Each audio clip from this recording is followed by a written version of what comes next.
আপনি কি জানেন জাপানের সমুদ্রের নিচে এমন এক পিরামিড আছে যেটা দেখলে মনে হবে পুরো একটা হারানো সভ্যতা ডুবে গেছে।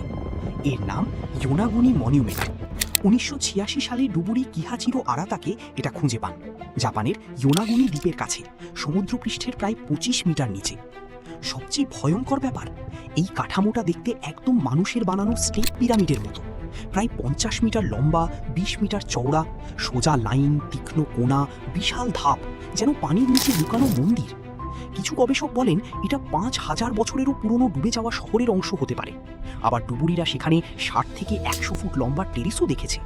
কিন্তু টুইস্টটা এখানেই, অনেক বিজ্ঞানী বলেন এটা আসলে মানুষের কাজ না। ভূমিকম্প, ফল্ট লাইন আর স্যান্ডস্টোনের স্বাভাবিক ভাঙনেই এমন জ্যামিতিক আকৃতি তৈরি হতে পারে। মানে যেটাকে আপনি প্রাচীন সভ্যতা ভাবছেন সেটা হয়তো প্রকৃতিরই খেলা। তাহলে প্রশ্ন হলো, ইয়োনাগুনি কি হারানো শহর নাকি প্রকৃতির বানানো সবচেয়ে বড় অপটিক্যাল ইলিউশন? কমেন্টে বলুন তো।